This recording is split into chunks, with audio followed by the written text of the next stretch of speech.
Welcome to Politically Basic. I'm your host, Kyle Campbell. As we always do, we're breaking down all political issues and current political events so that you get to decide. Today on the show with me, I have Arwen Becker. After spending 22 years as co-owner of Becker Retirement Group with her husband Randy, and many of those as a financial advisor, the Beckers sold their retirement planning firm in 2022, and Arwen now focuses full-time on keynote speaking and training elite financial professionals across the nation.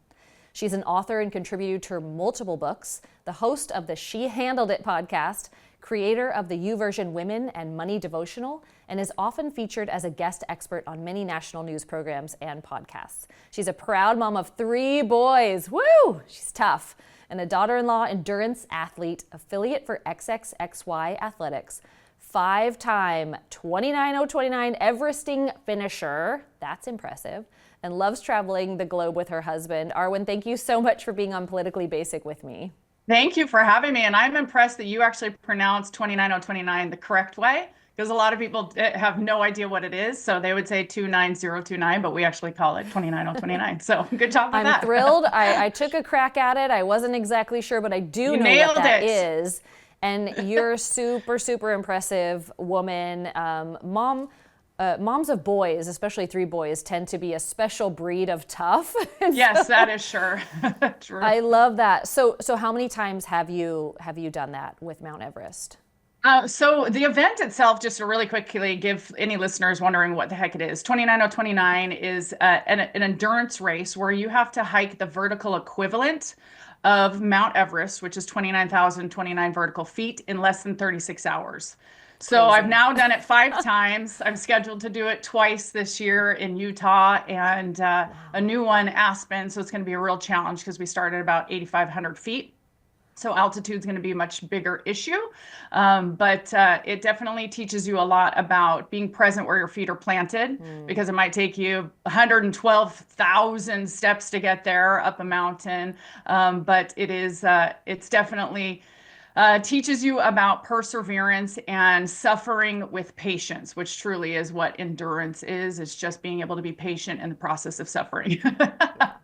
Well, we could all use a lot more of that. So congratulations on doing that. And we are wishing you the best of luck and praying for you for these upcoming hikes. That is incredible. And I'm really glad to have you on Politically Basic, because I always say all issues are political issues, but just right now, as we are in a Trump 2.0 presidency and this administration, we're focusing a lot nationally and individually on the economy, money, and finances. So we've got a lot to talk about in the time that I have you today. So I'm really glad to have the opportunity. You are an expert in this world of advising on finances, planning for retirement, and you do it specifically geared toward women, if I have that correct. Correct. Yeah, so tell us just a little bit about the work that you're doing.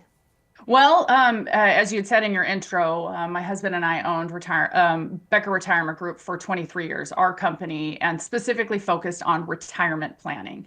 And in the last 10 years, I became a financial advisor just like him as well, but really saw a massive need to serve women. And it's still, I hate to say 10 years ago, it was still very underserved and undermarketed to, and it still is. And the truth of the matter is that women right now are the largest segment of the US population. They're the greatest holders of wealth in our country. And in the next 10 years, they estimate that 2/3 of the 30 trillion being transferred via inheritance from baby boomers are going to go to women. So that means that women are going to hold north of 60% of US wealth. And so it's a great focus for any company to really make sure they know how to best speak to and serve women when it comes to talking about money. Yet most companies, because the financial planning industry is predominantly men, about 80%, doesn't make it bad. It just makes it what it is. It just means that it speaks a very masculine language that just disconnects with a lot of women. And I was in that same boat. I was bored listening to financial speak. It didn't connect with me. I kind of would mentally put my fingers in my ears and go, la, la, la. I was just like, this is so ridiculously boring, and I don't connect with it, and I don't understand it. And so that's what a lot of women across, I mean, across the United States, and I would say even more globally, really feel like they don't understand that component. And so we just took a shift, and then we saw it so significantly that we shifted 80% of our marketing and focus to women specifically, even though the majority of our company was male advisors and half of our team were men. It didn't matter. We just saw that there was a massive need to really serve women, and that's what we began to focus on. And that's what both of my books are specifically written towards women as well. Yeah, that's incredible. I mean, women are going to run the country and they're going to have the money to do it. That's pretty, that's something I don't think a lot of people understand. You just need the education to do it successfully. That's the thing. Well, let's talk about that. I mean, you've written 2 books, the She Handled It books. You've got a She Handled It podcast. You're out there educating people on this, but who else is? I mean, are we offering the financial training that we should be in our educational system in this country? Absolutely not. It's not happening in schools, that's for sure. You know, my having graduated now, my 3rd son is graduating this year from high school. And, you know, the financial class is an elective class. It's not even a required class. And I actually was asked to by his teacher to come in and speak to his economics class and also the financial planning class. And most of them were boys. And that's where it all starts. I mean, we have to have a good understanding of just the basics of financial management, which my mom was really good. I basically was raised by a single mother, even though my mom did get remarried when I was very, very young, but he was an alcoholic. He was, he'd never paid his taxes. He stole from people that I knew, including me. So financially, he made it even harder on my mom, okay? But my mom was very diligent about making sure that I understood how to balance my checkbook. This is back in the day when you had to do it on the statement that was sent to you from the bank. Yeah. And then the piece of financial advice that I had was that I had to leave I had to have $100 that was unaccounted for in my bank account in hopes that it would keep me from ever bouncing a check or overdrawing my account. So by $100, obviously I wasn't having to do a lot. And that was the extent of it. I didn't know how to save. I didn't know how to automate my savings and investments. I certainly didn't know what to invest in. And so a lot of these pieces are just the basics. And the sad part is we spend more time learning about history, which now as I get older, I understand more importantly why history is important so we don't repeat it. But we spend more time learning about history than we do about learning how to deal with our financial future, when our financial future is going to follow us every step of this journey that we have. I mean, the Bible says, you know, where your treasure is, there your heart will be also. Well, where is our treasure and what do we do with it? And how do we make the most of it? And how do we make sure, and this is what I'm so focused on in helping women, is take responsibility for ourselves, whether we are married or not, that we understand where our money is, that we understand how it's going to keep us safe, how it's going to take care of us for the future. And if we are married, how is it going to, is the money going to still be there on the very real chance that my spouse might need care and drains the assets, because 80% of men die married, whereas 80% of women die single. So how are we going to make sure that the assets actually make it through to where she's not destitute by the time her spouse passes away? So I always say your financial plan, it doesn't matter if your spouse understands it and you don't. What really matters is that you understand it, because the likelihood of them seeing if your plan worked or not is very slim. Yeah, we're not talking about this enough. We're focused on our national debt. You know, expenses are high. Things are expensive for the average American family. That statistic that you just quoted, and I've seen you on video talk about this, I think bears repeating, 80% of men will die married, which means 80% of women will be widowed and have to handle the financial costs of whatever happens to their spouse. And then that life, and women live longer than men do. And here we are in this chunk of time they have left. And I'm so glad you're doing this, because I don't think that we're certainly not talking about it enough, and we're not really educating our kids as they come up into their own financial accountability, which is so different. I mean, you're talking about writing your balance on a old statement. Yeah, we used to have the checkbook, and you'd balance it that way. And now it's a little bit, it's better with technology, but it's also more complicated. And I think that one of the challenges, you know better than I do, but it seems like one of the challenges for these kids trying to build credit, understand personal finances, and protect themselves in that way right now in this digital age is that we just have all of these options, and they are all digital. You've got, PayPal and Zelle and these cards they can get, and it's not as tangible. They're not out there with $20 in their pocket, and when it's gone, it's gone. So do you think that our kids have additional challenges even with these options and it kind of living out in the cloud and the ether, their wealth, their available funds? We have a real challenge on our hands in that respect, in educating them. Well, my husband and I have taken an active role in helping our kids have the knowledge and the information and how to help them put it into practice. And one of the biggest things that I have done personally, well, I can first go back to one of the Valentine's gifts that I asked from my then boyfriend, not husband. And he was like, I'm not giving you that. I'm like, please, I need it. Will you please buy it for me? And it was Quicken software. And I am not kidding you. I have run Quicken software since before we were married. And we've been married now 2 decades. And that to me was, it was really the heart of understanding at least what I had and being able to see it all in one place. And so for my oldest son, who's now married, and I have a wonderful daughter-in-law. They both happen to have the same first name. That's always a fun one. They're both Morgan, spelled exactly the same. Yeah. Wow. But for both Morgan and Morgan is my husband and I have taken the time and continue to sit down and talk through their finances and get really raw about it. Because if they're in their 20s and they can have a better understanding of how student debt needs to be paid off and how you can really maximize the money that you have and paying off debt in certain sequence. And it's not always the one that's the highest card. Sometimes it's the one that's just the biggest cash outflow. It really depends on what's going on. So there's multiple things, but getting back to even what my mom did, she taught me just some basic knowledge that helped me well into those early years. Now, where I fell short personally was I actually married my high school sweetheart.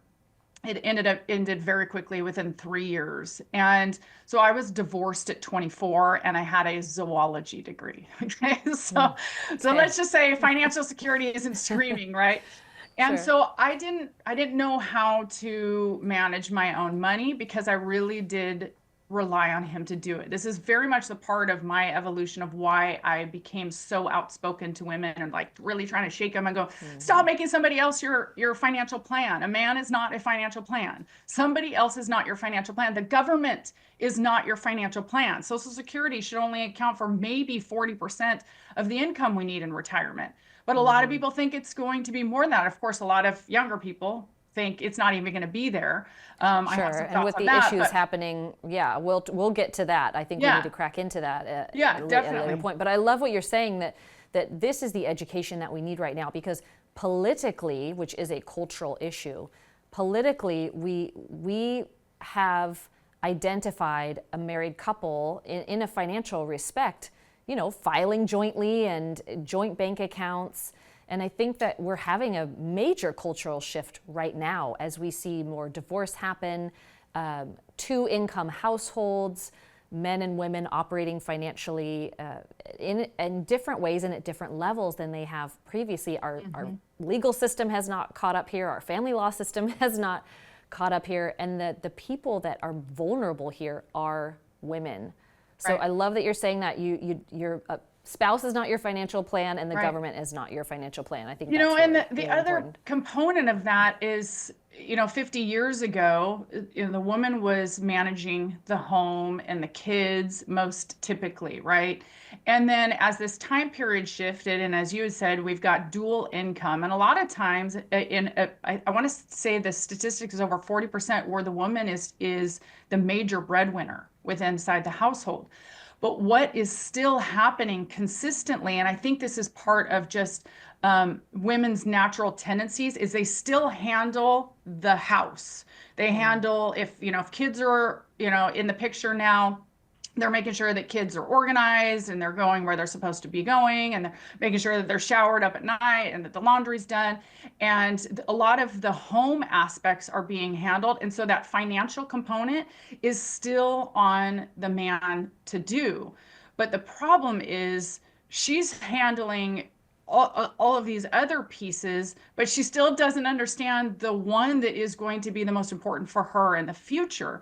And so it's not that you have to be intricately involved in every detail and understand all the inner workings and specifics of indices and where it's invested and how it's invested, but the why of it is really important. Why do I have this investment? What is it going to do for us, me, long term? And that's the piece that I had to really grapple with myself, because I'm still, to be completely blunt, I still don't get that interested in looking at my investment accounts. My husband still loves pulling them up, seeing how things are going. I honestly don't, but I do the downloads every single month. I know what our net worth is doing. I know the trajectory of our investments. I know if maybe we have a little too much in cash and that should be reallocated into something, or maybe we want to hold for a little bit, whatever that might be. So I still have a hand in what's going on and a deep understanding of how it's good for both of us. But I don't have to necessarily be involved in all of the intricate details of it, because that's something that is more of interest to him. But it's still being able to use this balance and not just burying your head in the sand, because you talked about divorce, gray divorce. That's people who've been married longer than 25 years, the fastest growing divorce in the nation. Wow. And so 25 years, you have a lot of women who are finding themselves 45, 50 divorced. They have no idea what to do with their money. And then women do one of the most detrimental things, and they keep the house because it's the emotional piece. I want to keep the house, you take the investments. And it's like, oh, you can't spend your house. I know you want to keep it, and I know the emotional tie. I know, because I know what it's like to go through the Great Recession. My husband and I nearly lost everything at that point. We were almost $1 million in debt. It was horrendous, and we lost our home. It was one of the most devastating and humiliating things for me. And my youngest son was born in that home. Yeah. In that home by design. It was overlooking where we got married. Yes, there was emotional tie to it. But when that time came and I was like, this thing is toxic. This is not working anymore. This is not serving us long term. I'm done with this. I just had to be willing to just separate and say, for our long term success and solvency, we need to let this thing go. And it was devastating at the time, but now I can look back and see how God restored everything and then some in the years to follow. But sometimes we just have to be obedient to what's right and not what feels good. Yeah, yeah. Do you think that anyone at this point can rely on Social Security, Medicare, Medicaid, with what's being exposed and how it's being managed? What's your take on what we can depend on in that regard for retirement? Well, I love me some Elon Musk. I am not going to deny that. There are definitely pieces about him that I could do without, but I actually really liked Elon. I had read Walter Isaacson's book about him about a year or so ago, so before he got into this space, and really do admire the brilliance of Elon. But most importantly, the fact that he has built these worldwide, world-changing companies, and he has done it always with this idea in mind of delete, delete, delete. And if you don't need to bring back about 10% of the things you've deleted, you haven't deleted enough. And this man has created incredible companies. I mean, it's laughable that the Democrats hate him now because they loved him not that long ago, and his company and his car, right? But he is really, I don't know somebody on this planet who could be more um, uh, prepared to take the largest economy, the largest company in the world, the US federal government, and to be able to figure out ways to make it more efficient and effective. I'm sure you've probably seen the side by side of the Raptor 1 engine that he had for SpaceX, and then, a few evolutions later, and it's cleaner, it's tighter, and it's more effective. And so I still have faith that Social Security and Medicare will be there. To the degree in which it was in the past, maybe not so, but it would be massive, massive, massive calamity. I always spoke at my women's events about this when I was talking to women about financial, work and effort and things like that. Is I do believe it will be there. It will just slowly over time change in order to still meet some of the need. Because you can't just like one day have it there and then it falls off a cliff. Sure. Yeah. Our elderly population. There were so many other things that would go before that. So I am very hopeful and optimistic that the work that Doge is doing in keeping it really starting to just look at just the waste. Just plain and simple, looking at how many people collecting Social Security. I mean, we've seen it. It's just like a person on there that's listed as 350 years old. It's like, this is so ridiculous. But yet here's a man who's so brilliant, and the archaicness, if that's even a word, of the federal government system to track data. The fact that we find out retirement documents are in a freaking mine. You're like, what? That one was a real... And apparently we have known about this for a while, but I don't think the general public knew about it. No idea. So that was interesting. It also seems to be a good time now that, Doge and the Trump administration, they are getting their hands wrapped around what has been happening with these agencies and what's really going on and where the money is flooding out. They're saving taxpayers money. I love the Doge count. I love seeing how much that is calculated out to be savings per taxpayer. But it just seems like a really good opportunity for Americans to assess their finances. And I would encourage people, I know you do this all the time, but I just think we have this kind of pocket of time right now. These 4 years, we don't know what's going to happen.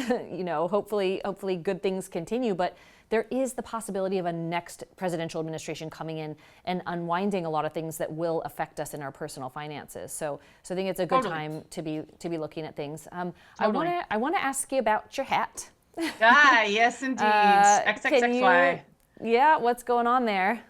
Oh, goodness gracious. Well, so I'm an affiliate with XXXY Athletics. And for any of your listeners who don't know, that company is owned by Jen Say. She was the chief marketing officer in line to be president or CEO, I kind of forget which one, of Levi's. And after 23 years, they basically cut her loose because she started talking out publicly against the COVID lockdowns. And there was so much blowback from the public against her that they eventually said, we don't think you have a place here. And so instead of taking the severance, which would have caused her to sign an NDA, she said, I'm not going to take it. I want to be able to publicly talk about what has happened and what I've seen. And so she wrote a great book, Levi's Unbuttoned. I highly recommend it. But she started a new company, and her company is built off all the things that she learned being the CMO of a massive organization like Levi's, and marketing and understanding how to market to people. But then that coupled with the fact that she was a longtime athlete, a gymnast as a kid, national athlete, and exposed all of the abuse, the sexual abuse that was going on through Athlete A, which many people have seen on Netflix. And so she saw what was continuing to happen with boys playing in girls' sports, with trans identifying males that were participating in women's sports and starting to take over trophies and spots and locker rooms and all of these things. And she decided to take all of these components that she has and create a company that is solely and completely focused on one thing, and that is fairness in women's sports, which means getting men out of them.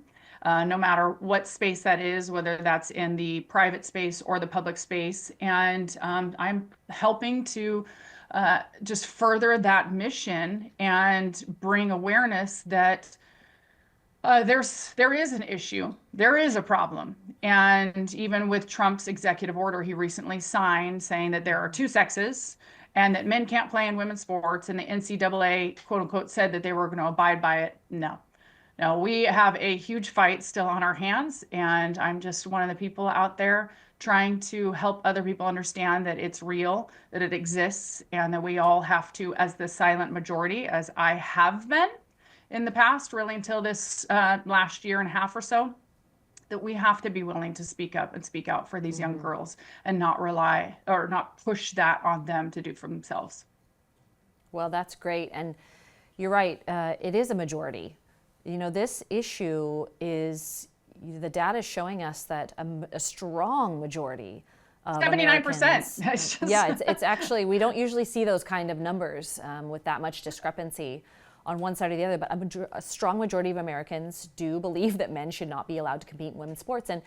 And we're not giving this issue up. You know, you and I were talking about this earlier, that a lot of the issues that we saw come up and really be talked about a lot and discussed a lot in the 2024 presidential election, they have calmed. We're not talking about them as much, or the executive order came through and people are accepting that. This issue about transgender athletes, the debate over Title IX and what the NCAA has done, it continues. And the briefings that we're getting right now in DC, I just think this is going to be an issue that we're going to hear about going into the next election cycle. And so your perspective on this is really interesting. And what we're seeing it's coming down to really is the determination as a nation of, can a person choose their gender? So the NCAA came out, you know, right after Trump signed the executive order, which I kind of have to laugh at how he did this. It's the most Trump thing ever, right? So we have the Protection of Women and Girls in Sports Act that was signed and came through. Also very lopsided, by the way, if anybody wants to look into how that vote came out. And then Trump's executive order is something like keep men out of women's sports. Like he just cuts through all of the junk. And then the next day it was reported, hey, this is great. The NCAA is coming alongside the Trump administration and this executive order, and saying they will not allow this to go forward in these athletics. But Riley Gaines had to speak out just recently saying, you know what, they're not doing what they said they were going to do. This exactly. is well, because it says policy right in, is, go ahead. It says that it's what's on your birth certificate, and in 44 states you can change your birth. I mean, our governor just posted how proud he was that he has just pushed through 500 backlogged applications to change gender on a birth certificate. And not only that, was also so proud that they took the time period from 10 months of that being able to happen to now 3 days. So the NCAA says that's really whatever surprising. is on, and you're in Washington, right? Washington State, yeah. So whatever is on your birth certificate is grounds for what team you can play on. And even before that was really clarified, the NCAA said, that you have to compete against the gender you were assigned. And yet the next line says, but those who, whatever gender identity they associate with can practice and still be in that space with women. So it's like they can still be part of the team. They just can't compete against them. So that means they can still go into their locker rooms. And it's just that this is the thing that for me personally is the driving factor of why I speak out and why I partner with XXXY Athletics. Mine isn't that I have a daughter. And I have 3 boys, as you mentioned. Eventually, I might have a granddaughter, but I don't have a current dog in the fight, so to speak. But it was so visceral for me when this started to come about, especially back in 22 when Riley Gaines had her, this thing with Leah Thomas, and I was just like, all it did was just bring back my memories of being a competitive swimmer as a kid. That was the first sport that I started in. And then 4A athletics, I was most athletic. I ended up playing Division I volleyball at the University of Washington, which my alma mater offered a scholarship to a man to play on the women's volleyball team. So again, these things are, it's like, for me, it's just like, I just think of my younger self, imagining being in a locker room in junior high, having to undress. Just that alone after swim practice is bad enough as a girl, you know what I'm saying? But then imagine having a man, whether they're the same age or whether they're some dude who says he's 45 and he identifies as a woman and he gets to go into my locker room and shower with me in this big open space. And this is very visceral for me. But the part that has been so frustrating, as I've seen a lot of the comments online from people who are in that 78% who very much say this is not okay, they say 2 things. They say, one, well, Riley Gaines, they need to get in contact with Riley Gaines as if she's the savior of the world and is going to somehow be able to make all this go away. If she doesn't have enough already on her plate being the face and the voice. But the main thing that people say is when these girls, and it's always abdicating to teen girls. My God, can you put more pressure on an age range that already has the worst amount of pressure they will probably have in their life on them just to grow up, just to go through puberty, just to be able to deal with social media and what that's like being a teenager. Thank God you and I didn't have that as teenagers. But so then to also expect them to be the ones that have to put their neck out on the line and potentially lose friends, potentially lose their standing at school, potentially have lawsuits, as I've seen just recently. I've got in contact with a girl who's in Olympia in Washington who she just sat out, just said, if I ever am in that situation, I'm not going to play. And she did. She sat on the bench, didn't make this big scene about it. And then when she was leaving, she walked by that male player and just said, "You're a man." And the teachers union is looking at filing a lawsuit or bringing some sort of something against her for bullying. Oh, wow. For looking at an individual who openly identifies and says, I know I'm a man. I know I have different, there's 2 great YouTube videos, interviews by Brandy Cruz here locally, one with the girl, Frances Stout, and then one with the transgender athlete as well. And they're actually fascinating, listening to both sides of it. But the point that so bothers me is that if all the silent majority just continues to sit back and wait for other people to talk, it's going to take so much longer for us to just get this thing eliminated, because there is no gray, Kyle. There is no gray to this situation. And the reason being is there's an NIH study, there's multiple, but if you go to the NIH website, about autogynephilia. So there is gender dysphoria, and they estimate from these studies that have been done, about 8% of men who outwardly identify as a woman suffer from gender dysphoria. The other 92% are autogynephiles. They are men who receive some sort of physical excitement from dressing up as a woman. And then many of those get even more aroused by going into spaces that are specific to women. So if we are allowing the less than 10% because we don't want to hurt their feelings, and they're dealing with something significant. And we allow the 90% who have a sinister ulterior motive, whether they can identify it or not, doesn't matter. There's no in between. You can't let one in and not let in the other. Then it becomes subjective. And we can't do that. And so that it's just like, that's why it takes many more of us to speak up and say, no, this is unacceptable.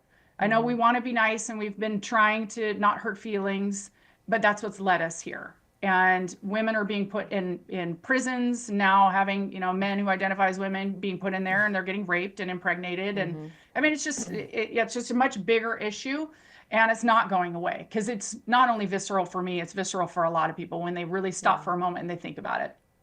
Yeah. I think a lot of us are hopeful that now that we're entering in this time of, welcoming common sense back, and this is a pretty logical one to fix. And not only are we protecting women, but we are not putting that responsibility onto them to fix a problem that has been put on them, Right. that isn't fair. They're the ones who've had to sacrifice, and it's wrong all the way around. But on top of that, we've got real confusion in this country about what being a feminist means. Yeah. How are Isn't that true? how are we supporting women? How are we protecting them?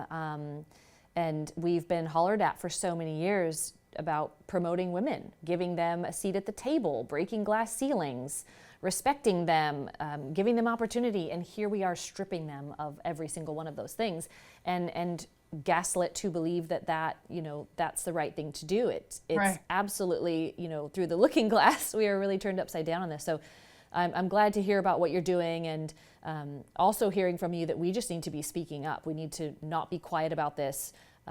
It's a significant majority, and the more people who do take a stand, who speak up against it, the better chance we have of getting this issue solved. Yeah. So I appreciate you speaking to that. Yeah, absolutely. And for any of your listeners who are in that space that I was a couple of years ago, and they're like, I just don't, I don't want to welcome the negativity.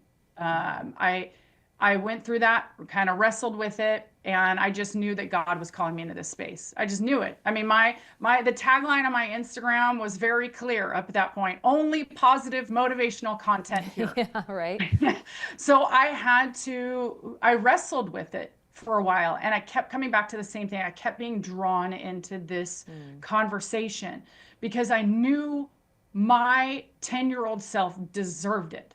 That I wasn't going to be that woman who sat by and got to have the best parts of athletics and experience that whole thing, and then turn around and pull the ladder up on my 10-year-old self and not give her the same opportunity.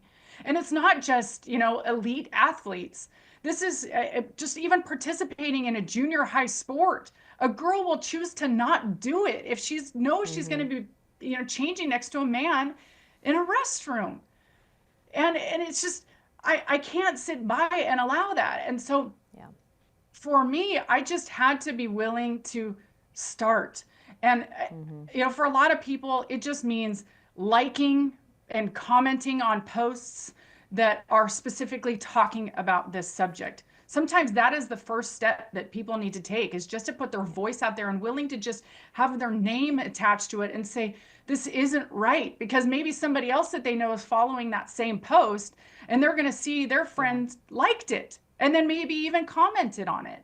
And then then you can look at, well, then what are other ways? Well, then of course you can, repost, and you can share. And if it's not on social media, buy athletic gear from XXXY Athletics, because you know that it's going towards supporting that cause, that specific cause. I modeled for Nike. I did a lot of athletic modeling in my 20s and into my 30s. And Nike was the pinnacle for me. It was everything that represented my childhood. And for me to have to start looking at the things in my closet that just make me go, ew, you are not standing up for women. You have not been that voice of reason and hope. And, having Dylan Mulvaney sell women's sports bras is just, and then not even just that, just watching him bounce around because he has no athletic ability and he has no idea what it's like to be an athlete. Right? It is offensive. Aren't we allowed to say that this is so offensive. It's a mockery, It really, of is. femininity and womanhood. And I like what you're saying, because this will have a domino effect. Even if someone is not feeling that they are able to speak out as publicly as you are, every bit of support in the ways that are comfortable to each individual will have a domino effect here. And I'm glad you're bringing up Dylan Mulvaney, because I just read an article about how makeup companies are now starting to incorporate more male models, and that everything that has traditionally been special about women, about beautiful about women, unique, and that should be celebrated, and that we hold sacred, the sovereignty of womanhood, is being attacked and taken from us. And really, no one is speaking out enough. We appreciate the executive orders. We appreciate, these commercials calling out Nike and people like you speaking up. But really, I'm waiting for the wave of outrage, truly, Right. because we're going to get to some point. There's going to be something. This is my prediction that I'm going to make, that is so bad, that is so offensive. Because right now they're just chipping away. Mm-hmm. But we're going to hit a point as a country culturally where there's nothing left that is sacred to women, and I would hate to see us really have to get to that point to get right on this issue. Well, and to have, So I I'm think glad you're like speaking out 12, on yeah, it. 12 states that are openly defying the executive orders. And mine, Washington State being one of them. And so just being able to tell my local community, hey, just letting you know, okay, if you thought that this was going away, our state is one that won't even comply, who's willing to go to court over this to protect these like handful of athletes to be able to participate in lieu of protecting all of the women behind them. And I mean, I think that's going to be part of it, because people thought, oh, great, the executive order, this is wonderful, and it's just going to solve this, and now we can move on and we can talk about, how it's expensive in groceries again, and I want gas prices to go down, right?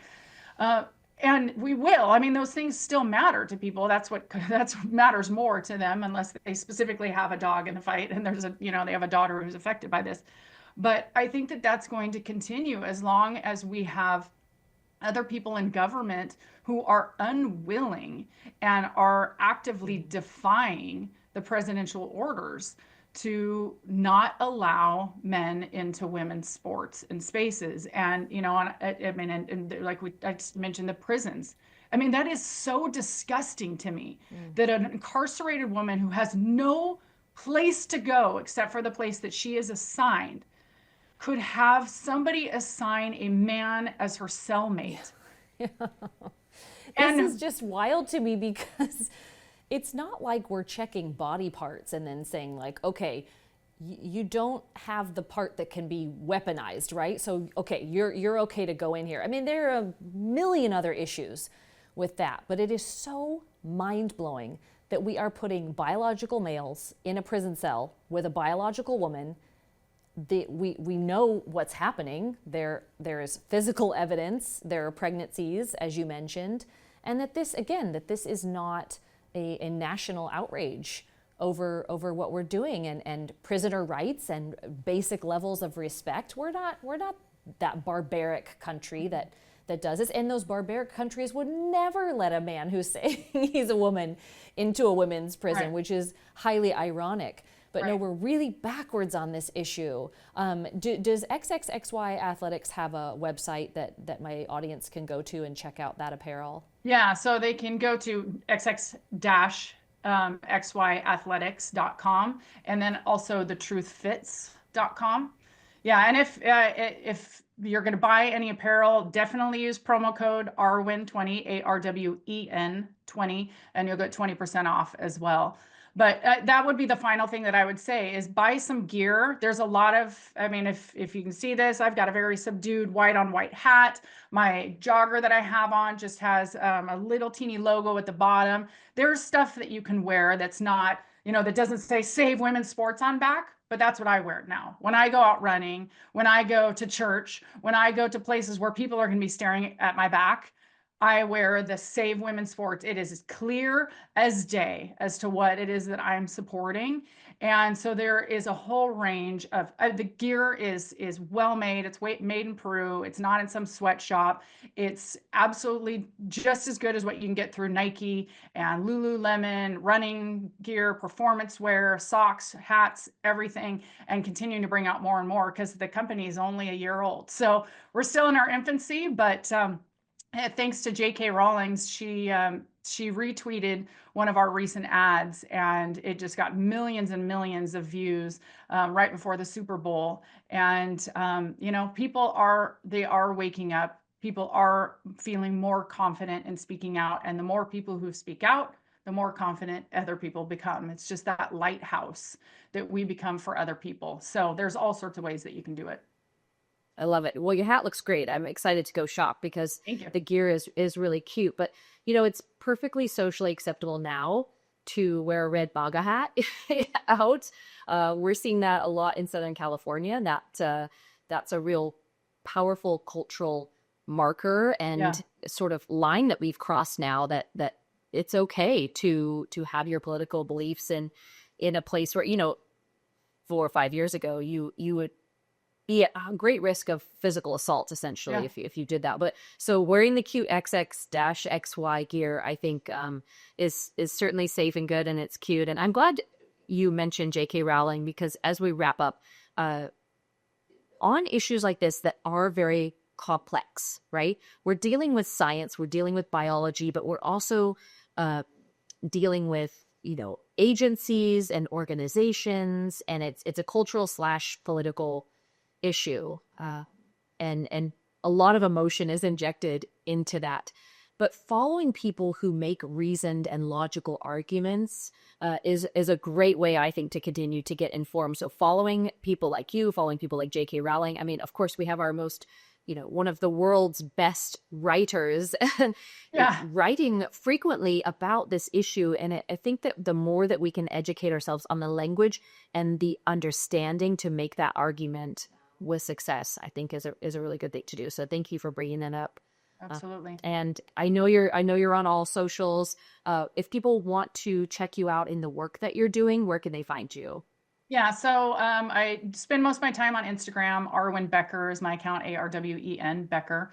And then certainly my website, arwenbecker.com. That's more about my speaking, training. It has podcast, all the media that I've done, access to both of my books. They can both be found on Amazon as well. And I'd say that's kind of the long and short of it. Outside of my a lot of my endurance races, I do kind of mini documentary style, and I put those up on my YouTube. So those are probably the most commonly watched things on my YouTube, and that's Life with Arwen at YouTube. That's great. You're doing so many things. I loved this conversation with you. I know we covered a lot of ground, but I find it all fascinating. And thank you for your perspective, your intelligence, and your heart for these issues. I really appreciate you coming on the show with me today. I appreciate that very much. Thank you for having me. The conversation was fantastic. Loved it. Yeah. Thank you so much. And thank you all for joining us on this episode of Politically Basic. We're committed to breaking down the basics so that you get to decide. Be sure to check us out at politicallybasic.com and follow us at Politically Basic so you don't miss an episode. And we'll see you next time.